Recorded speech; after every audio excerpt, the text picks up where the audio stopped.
मैं बहुत कुछ तो नहीं बोलूंगी। मैं जो आज पढ़ रही थी यूहन्ना और उसका 13 अध्याय में पढ़ रही थी, तो उसमें मुझे एक दो चीजें बहुत अच्छी प्रभु की इच्छा में वो बातें अपने जीवन को जांचने के लिए मिली। और यूहन्ना 13 अध्याय, जब फसह के पर्व से पहले जब यीशु ने जान लिया कि मेरी वह घड़ी आ पहुंची है कि जगत को छोड़कर पिता के पास जाऊं, तो अपने लोगों से जो जगत में थे जैसा प्रेम वह रखता था, अंत तक वैसा ही प्रेम रखा रहा। जब प्रभु यीशु मसीह को ये बात मालूम हो गई कि अब मुझे इस जगत को छोड़ के जाना है और अब मेरे को पिता के पास वापस लौटना है। जैसा हम जानते हैं कि 33.5 वर्ष पृथ्वी पर एक मनुष्य के रूप में वो जिंदा परमेश्वर मानव रूप धारण करके मनुष्यों के बीच में था।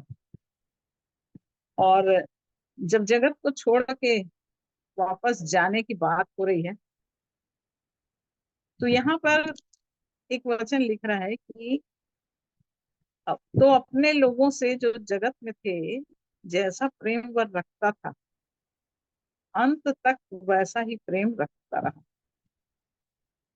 मैं इस बात को सोच रही थी, प्रभु आप तो सारे संसार से आज भी प्रेम करते हैं, और जब आप जा रहे थे जगत से, तो यहाँ पर ऐसा क्यों लिखा है कि वो प्रेम जो आप रखते थे उन लोग से अंत तक वैसे ही प्रेम रखते रहे।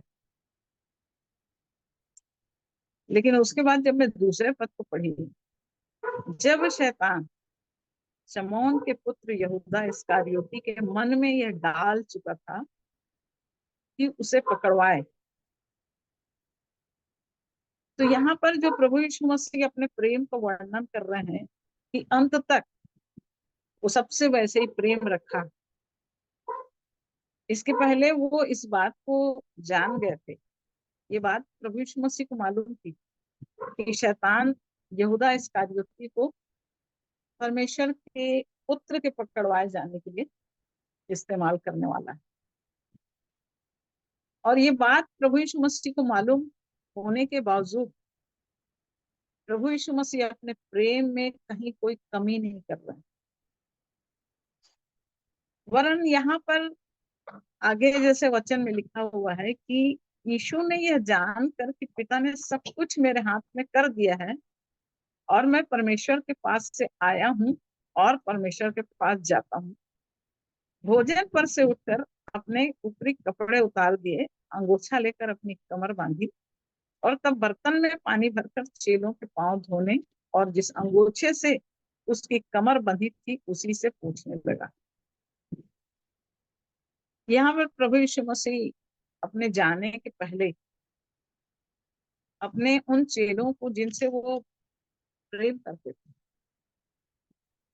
और जिनको अपने साथ रहकर सारी बातों को प्रभु अपने जीवन से उन पर प्रकट करते रहे, सब कुछ उनको बताते रहे। और जब उनको मालूम हो गया यीशु मसीह को अब पिता ने तो सारा अधिकार मेरे को दे दिया है, वो सर्वाधिकारी परमेश्वर यहाँ पर अपने आप को कितना नीचा बना रहा है।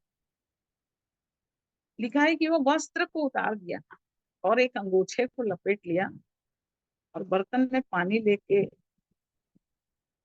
अपने जो चेले थे उन सब के पांव धोने लग गया। और तब जब शमौन पतरस के पास आया, तब पतरस ने उससे कहा, हे प्रभु, क्या तू मेरे पांव धोता है? अब पतरस को ये बात ये लगी कि प्रभु यीशु मसीह मेरा पैर क्यों धो रहे हैं। पतरस इस बात को समझ नहीं पाया था। और तब पतरस यहाँ पर यीशु मसीह से प्रश्न कर रहा है, हे प्रभु, क्या तू मेरे पांव धोता है? अभी तक पतरस को ये बात समझ नहीं आई थी कि ये पांव धोने का काम यीशु मसीह क्यों कर रहा है। यीशु ने उसको उत्तर दिया, जो मैं करता हूं तू उसे अभी नहीं जानता। यीशु मसीह ने उत्तर दिया पतरस को कि जो मैं कर रहा हूँ पतरस, अभी तो उसको नहीं जान रहा, परंतु इसके बाद समझेगा।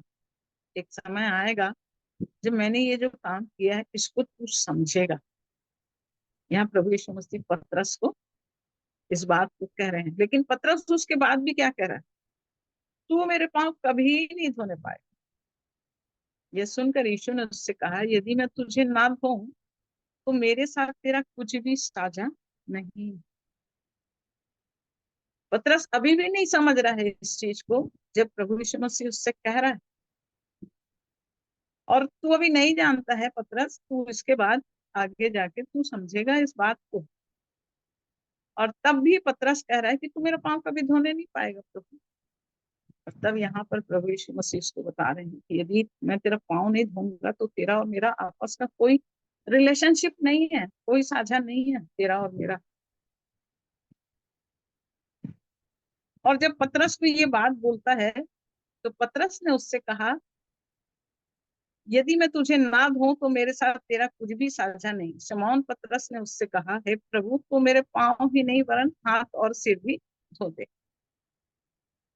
आज हम बाहर जाते हैं, जब हम घर से बाहर रहते हैं, तो जब हम अपने घर लौटते हैं तो हम क्या करते हैं? सचमुच में हम अपने पाँव को धोते हैं, हाथ को धोते हैं, अपने मुंह को धोते हैं।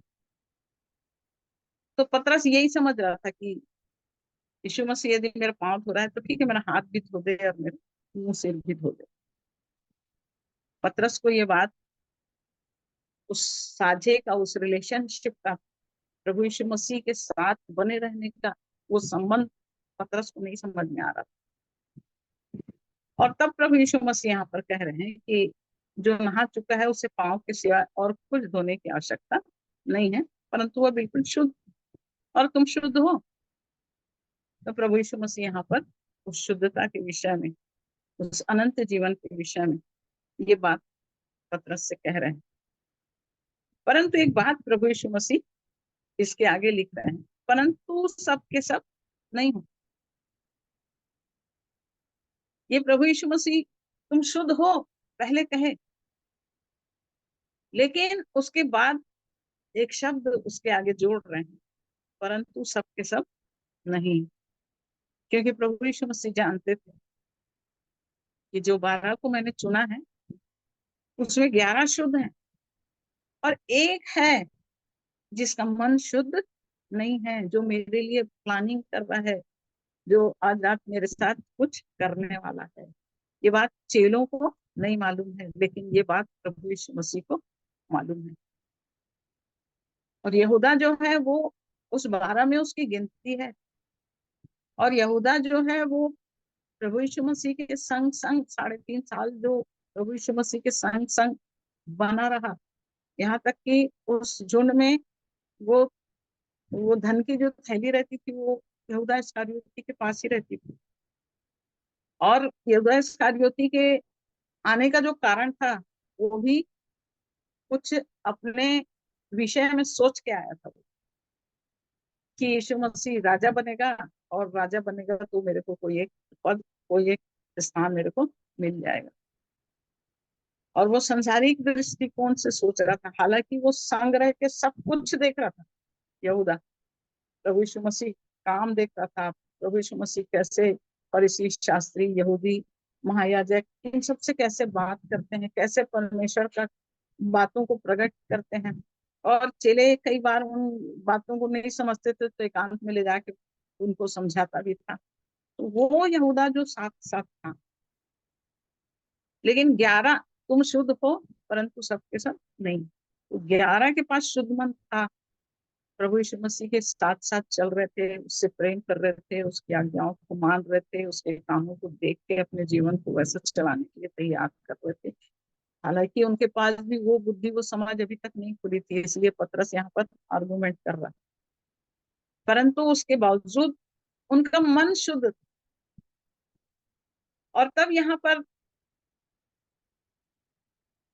आगे लिख रहा है कि वह तो अपने पकड़वाने वाले को जानता था। इसीलिए उसने कहा तुम सब के सब शुद्ध नहीं। और तब यहाँ पर आगे जब यीशु मसीह उनके पांव धो चुका, तब यहाँ कह रहा है क्या तुम समझे कि मैंने तुम्हारे साथ क्या किया। अब प्रभु यीशु मसीह यहाँ पर उनको समझाना मांग रहा है कि जो मैं किया हूँ, जो काम, वो मैं क्यों किया हूँ, मैं तुमको क्या चीज बताना चाह रहा हूँ। तब 13 पद में कह रहा है तुम मुझे गुरु और प्रभु कहते हो, और ठीक ही कहते हो, क्योंकि मैं वही हूँ। यहाँ पर उनको ये बात कह रहे तुम मुझको कहते हो ना, तुम गुरु कहते हो ना, मुझको प्रभु कहते हो ना। हाँ मैं हूँ, ठीक कह रहे हो तुम, क्योंकि मैं वही हूँ। और तब यहाँ पर 14 में समझा रहा उनको कि यदि मैंने प्रभु और गुरु होकर तुम्हारे पांव धोए, तो तुम्हें भी एक दूसरे के पांव धोना चाहिए। मैं सब कुछ क्षमा कर रहा हूँ तुम्हारे साथ रह के, जो भी ऊंचा नीचा, जो भी तुम्हारी इच्छा अनुसार तुम चले, आज्ञा नहीं माने, जो भी किए तुम, मैंने उस सब को पांव धो के खत्म कर दिया। मैं गुरु और प्रभु होके मैं तुम लोग के लिए वो सब चीजों को खत्म कर दिया हूँ। तो ऐसे ही तुम भी क्या करना, तुम भी एक दूसरे के पांव धोना, क्योंकि मैंने तुम्हें नमूना दिखा दिया है कि जैसा मैंने तुम्हारे साथ किया है तुम भी वैसा ही किया करो। ये बात प्रभु यीशु मसीह ने कहा कि मैं नमूना दिखा रहा हूँ। आज बहुत सारे चर्चेस में प्रभु भोज तो होता है, परंतु पांव धोने का नियम नहीं है।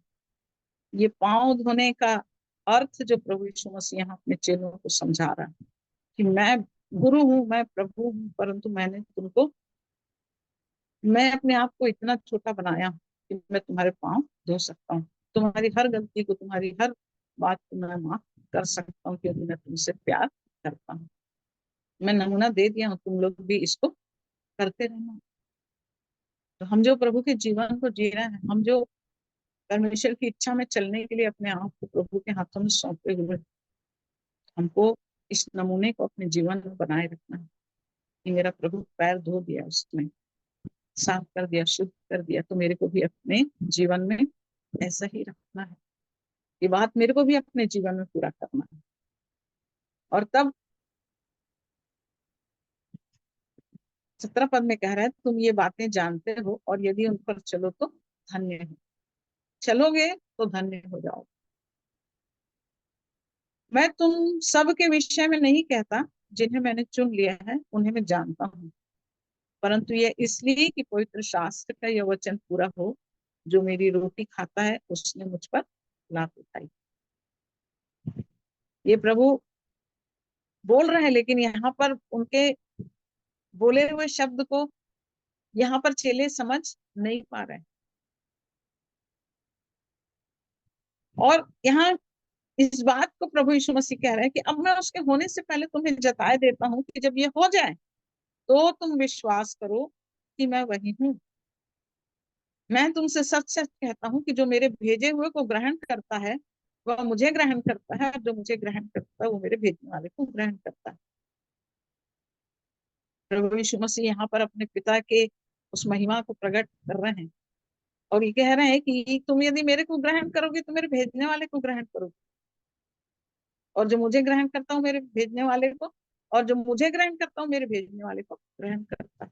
यहाँ पिता की महिमा को अपने चेलों के सामने प्रकट कर बता रहे हैं इस बात को। और तब 21 पद में लिखा है ये बातें कहकर यीशु आत्मा में व्याकुल हुआ और यह गवाही दी, मैं तुमसे सच सच कहता हूँ कि तुम में से एक मुझे पकड़वाएगा। अब ये बात फिर से यहाँ पर जब पहले पद में हम पढ़ रहे थे तो वहां भी आत्मा में व्याकुल हो रहा था, और 21 पद में फिर से व्याकुल हो रहा था, और ये गवाही दे रहा है कि तुम में से एक मुझे पकड़वाएगा। अभी भी वो 12 चेलों को ये बात नहीं समझ में आ रही। अभी भी वो चेले इस बात को नहीं जानते हैं कि हम में से एक ही धोखेबाज निकलेगा, और वही जो हमारा झुंड है, इसमें से हमारे प्रभु को एक है जो गिरफ्त करवाएगा, पकड़वाएगा। तब चेले जो है वो अब संदेह आया, जब यीशु मसीह व्याकुल होने लग गए और जब फिर उस बात के लिए उनको कहे कि तुम में से एक है जो पकड़वाएगा मुझको, तब वो चेले संदेह से कह रहे हैं कि एक दूसरे के विषय में कह रहे हैं कि एक दूसरे की तरफ देख रहे हैं कि वो कौन है। तब लिखा है कि यीशु की छाती की ओर झुका हुआ एक चेला बैठा था, और शमौन पतरस ने उसकी ओर संकेत करके उससे पूछा, बता तो वो किसके विषय में कहता है। तब उसने उसी तरह यीशु की छाती की ओर झुके हुए उससे पूछा, हे प्रभु वो कौन है। अब यहाँ पर एक प्रश्न चिन्ह चेलों के बीच में आ गया। अब यहाँ पर टटोल रहे हैं वो कि है कौन, वो है कौन, क्योंकि ये तो सब पीछे चल रहे थे, प्रभु जो जो बोल रहा था वैसा कर रहे थे, सब कुछ प्रभु की इच्छा को देख रहे थे, जान रहे थे, समझ रहे थे, ये 12 पूरे समय उसके संग संग रह रहे थे। परंतु प्रभु व्याकुल होकर कह रहा था कि तुम में से एक है जो मुझको पकड़वाएगा। लिखा है आत्मा में व्याकुल, ये बहुत बड़ा सेंटेंस है, आत्मा में व्याकुल। हम कुछ परेशानी आती है तो हम शरीर में व्याकुल होने लगते हैं, पर कभी कभी कुछ ऐसी बात जब अंदर चोट लग जाती है ना, आप महसूस किए होंगे, जब भीतर किसी चीज के लिए जो अपन नहीं है, यदि कोई ऐसा कोई सेंटेंस बोल दिया या कोई गलत काम हमने नहीं किया उसके ऊपर कोई हमको दोष लगा दिया, तो वो जो व्याकुलता होती है, वो जो आत्मा में चोट लगती है, वो बहुत बड़ी बात होती है। यहाँ पर यीशु मसीह इसी बात को लेके कि मेरा चेला मेरे साथ रहने वाला, जीवन भर मेरे साथ साथ रह के और सब कुछ मेरा देखा है इसने, इसके बाद इसका मन कैसे इतना बुरा हो गया कि ये मेरे लिए षड्यंत्र रचा, ये मुझको पकड़वाने का काम कर रहा है। इसके लिए प्रभु यीशु मसीह व्याकुल हो रहे थे। और तब यहाँ पर यीशु मसीह 26 पद में लिख रहा है, यीशु ने उत्तर दिया, जिसे मैं यह रोटी का टुकड़ा डुबा कर दूंगा वही है। अभी भी चेलों को यहाँ पर नहीं मालूम, परंतु एक संकेत दे दिया यीशु मसीह ने कि मैं क्या करूंगा, रोटी का टुकड़ा डुबाऊंगा और डुबा के जिसको मैं दूंगा वो है। उसने टुकड़ा टुकड़ा डुबोकर शमौन इस्करियोती के पुत्र यहूदा को दिया। टुकड़ा लेते ही शैतान उसमें समा गया। तब यीशु ने उससे कहा, जो तू करता है तुरंत कर। परंतु देखिए उसके बाद भी, परंतु बैठने वालों में से किसी ने ना जाना कि उसने यह बात किसके लिए कही। अब यहाँ पर प्रभु यीशु मसीह प्रकट भी कर दिया कि मैं टुकड़ा दूंगा रोटी का, जिस टुकड़ा डुबा के दूंगा ना, जिसको दूंगा वो वही है मेरा विरोधी, वही है मेरा पकड़ाना। लेकिन उसके बाद भी जो बैठने वाले वहां पर बैठे हुए थे, वो किसी ने नहीं जाना बोला। देखिए ये वेदना, ये परमेश्वर के आत्मा की वेदना, आत्मा की व्याकुलता, परंतु यहाँ शिष्य उसको नहीं जान रहे थे। यहाँ तक भी बैठने वाले उसको नहीं जान सके, किसी ने नहीं जाना कि ये किसके लिए बोल रहा है। और लगा उनको कि 29 पद में लिखा है, यहूदा के पास थैली रहती थी, इसलिए किसी किसी ने समझा कि यीशु उससे कह रहा है कि जो कुछ हमें पर्व के लिए चाहिए वो मोल ले, या यह कि कंगालों को कुछ दे। अतः वह टुकड़ा लेकर तुरंत बाहर चला गया, और यह रात्रि का समय था। चेले क्या समझ रहे थे, देखिए समझ, हमारा समझना और परमेश्वर का काम कितना अद्भुत है। मैं इन बातों को बड़ी गंभीरता से जब पढ़ रही थी तो मुझे एक एक शब्द जो है वो टच कर रहा था कि हम कहते तो हैं कि हम यीशु मसीह को जानते हैं, हम यीशु मसीह के साथ चल रहे हैं, यीशु मसीह का जीवन हमारे अंदर है, और हम बहुत सी बातों को प्रतिदिन प्रतिदिन वचन से बोलते रहते हैं।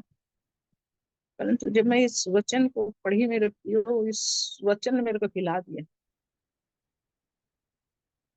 कि सब कुछ साथ साथ रह के हो रहा है, सब कुछ बता भी रहा है यीशु मसीह, यीशु मसीह के अंदर व्याकुलता भी हो रही है, उसने डिक्लेयर भी कर दिया। उसके बाद भी चेले ये सोच रहे हैं कि वो पर्व की तैयारी के लिए कुछ सामान लाने के लिए बोल रहा है। जब बाहर 31 पद में लिखा, जब वो बाहर चला गया तो यीशु ने कहा, अब मनुष्य के पुत्र की महिमा हुई है और परमेश्वर की महिमा उसमें हुई है। यदि उसमें परमेश्वर की महिमा हुई है तो परमेश्वर भी अपने में उसकी महिमा करेगा और तुरंत करेगा।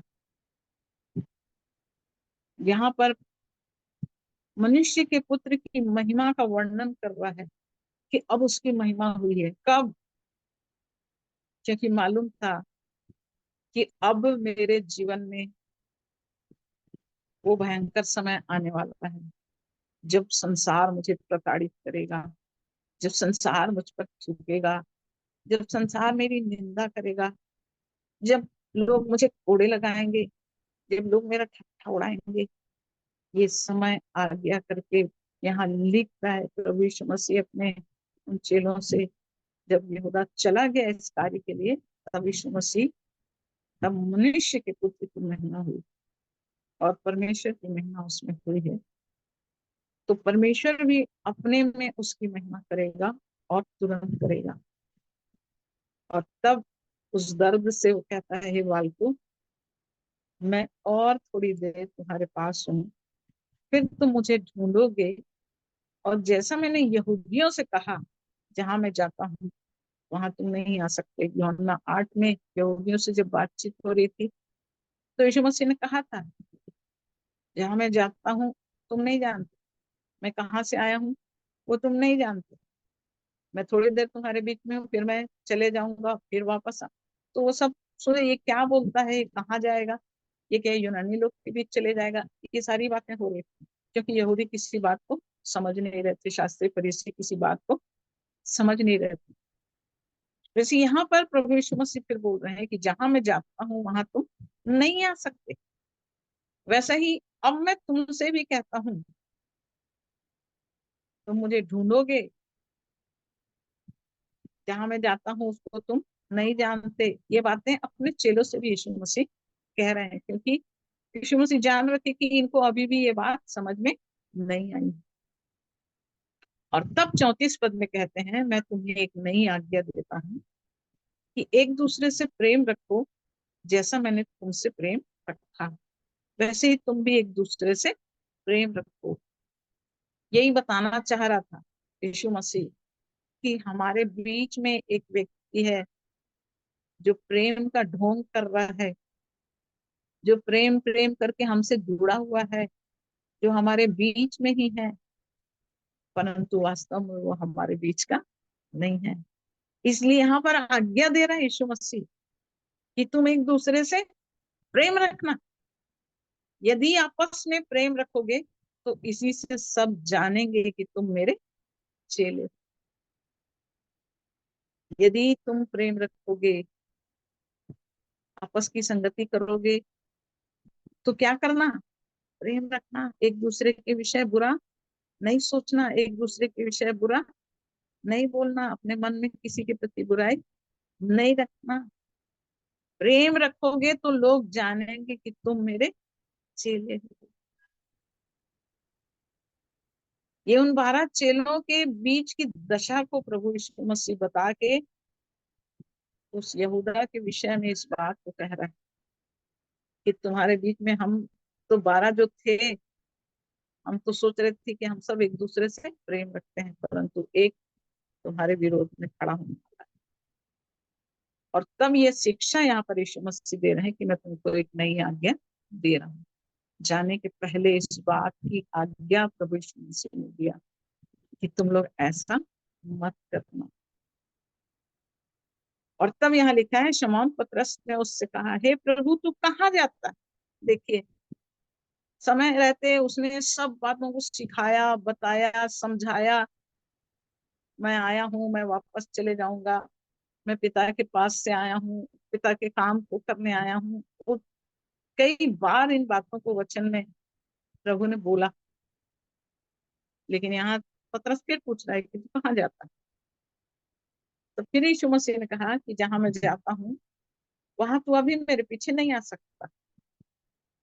अभी मैं जा रहा हूँ पतरस, तू अभी मेरे पीछे नहीं आ सकता, परंतु परंतु इसके बाद मेरे पीछे आएगा। मैं एक रास्ता खोलने जा रहा हूँ। ये रास्ता जब खुल जाएगा ना पतरस, इसके बाद तू मेरे पीछे पीछे आ जाएगा। पतरस ने उससे कहा, हे प्रभु अभी मैं तेरे पीछे क्यों नहीं आ सकता? मैं तो तेरे लिए अपना प्राण भी दे दूंगा। देखिए पतरस अभी भी ये सोच रहा है कि मैं यीशु मसीह के साथ साथ चल रहा हूँ, मैं उसकी बातों को सुन रहा हूँ, उसकी बातों को समझ रहा हूँ, उसकी इच्छा के अनुसार मैं अपने जीवन को जी रहा हूँ। परंतु यहाँ कह रहा है, यीशु ने उत्तर दिया, क्या तू मेरे लिए अपना प्राण देगा? पतरस कह रहा है कि मैं तेरे लिए अपना प्राण दे दूंगा, परंतु प्रभु यीशु मसीह प्रश्न पूछ रहा है उससे, क्या तू देगा मेरे लिए अपना प्राण? मैं तुझसे सच सच कहता हूँ कि मुर्ग बांग न देगा जब तक तू 3 बार मेरा इनकार ना कर लेगा।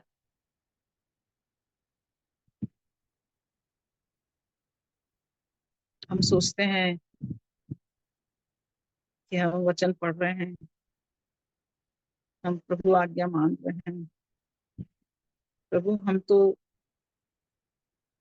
अपने जीवन को तेरे हाथों में दे दिए हैं,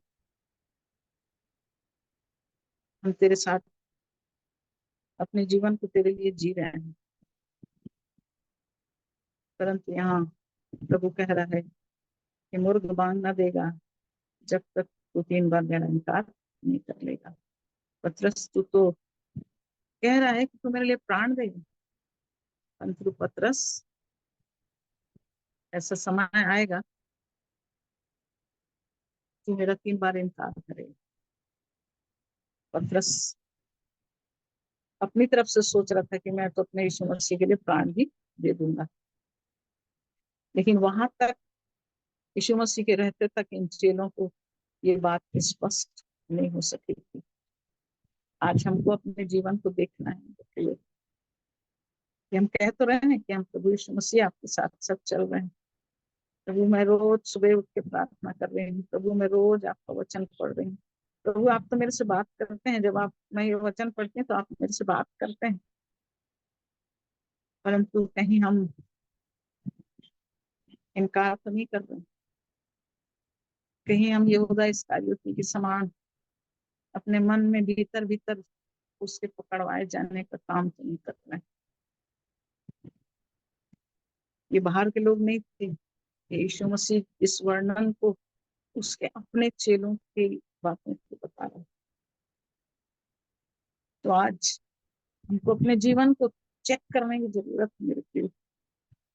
बहुत गंभीर है जीवन, बहुत प्रभावशाली है ये जीवन। वास्तव में ये वचन पढ़ने के बाद मैं इसी चीज को सोच रही हूँ कि क्या सचमुच में प्रभु मैं जान रही हूँ आपको, क्या इन्हीं चेलों के समान मेरा जीवन? कई बार हम इनकार कर देते हैं, सोचते तो हैं हम प्रभु पीछे चल रहे हैं, लेकिन जब वक्त आता है, कुछ ऐसी चीज आ जाती सामने, तो हम शायद इनकार कर देते हैं। प्रभु कह रहा है तू मुर्ग बांग देने के पहले इनकार कर देगी। यहूदा के समान तो नहीं है हम, प्रभु के साथ रह के भी हम उसके साथ नहीं है। हमारी कुछ चाहत, हमारी कुछ इच्छा हमको अपने प्रभु को पकड़वाने वाली स्थिति में तो नहीं होती। तो हमको अपने आप को जांचना है मेरे प्रियो। प्रभु इस वचन से मेरी सहायता किया, और मैं सोचती हूँ कि ये बातें जो मैं इस समय आप लोग के बीच बोल रही हूँ, ये मानसिक शब्द नहीं है मेरे प्रियो, ये बहुत गंभीर और प्रभावशाली हम सबके आत्मिक जीवन के लिए। सो हम अपने जीवन को देखें, जांचें, कहीं ऐसा ना हो कि इस बात के कारण प्रभु की आत्मा व्याकुल हो जाए, हमारे कामों से, हमारी बातों से, हमारे चाल चलन से, हमारे जीवन से। हम प्रभु को व्याकुल तो नहीं कर रहे, पतरस के समान कह तो रहे हैं, लेकिन उसके बाद प्रभु जैसे कह रहा है कि तू मुर्ग बांध देगा, उसके पहले तो तू इनकार कर देगा। पतरस तू क्या मेरे सामने बोल रहा है कि मैं मरने के लिए तैयार? ऐसा तो नहीं हमारे जीवन कि जहां हमको मरना है, हम बोल रहे हैं कि हम तो प्रभु के लिए मरने के लिए तैयार हैं, लेकिन आज आज वास्तव में हम मरना नहीं चाहते हैं, हम झूठ बोल रहे हैं। प्रभु हम सबकी सहायता करें कि परमेश्वर का वचन जो बहुत गंभीर है, अपने जीवन को जांचने के लिए प्रभु ने हमको दिया है, तो हम इसको ढूंढें। क्योंकि जब तक हम आपस में प्रेम नहीं रखेंगे, प्रेम सिर्फ अपने जीवन से नहीं, प्रेम सिर्फ अपने परिवार से नहीं, लिखा है अपने सताने वालों से प्रेम करो, अपने बैरियों से प्रेम करो, जो तुम्हारा बुरा करता है उसका भला चाहो। बहुत सारे वचन हैं जो प्रेम की परिभाषा को हमारे जीवन में प्रकट करते हैं कि वास्तव में क्या हम, जो हमारा विरोधी है उससे प्यार कर सकते हैं। मेरे अगेंस्ट में जो खड़ा है, हम जान रहे हैं कि वो मेरे अगेंस्ट में है, वो मेरा बुरा चाह रहा है, पर उसके बाद भी नम्र होकर कह सकते हैं माफ कर दे प्रभु। उसको नहीं मालूम है ना पिता, उसके पास जो जीवन तूने मुझे दिया वो नहीं है ना प्रभु, उसे भी वो जीवन समझा दे, उसे भी तू अपने योग्य बना दे।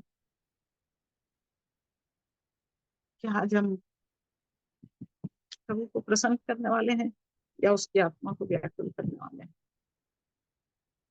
परमेश्वर हम सबकी सहायता करे मेरे प्रियो।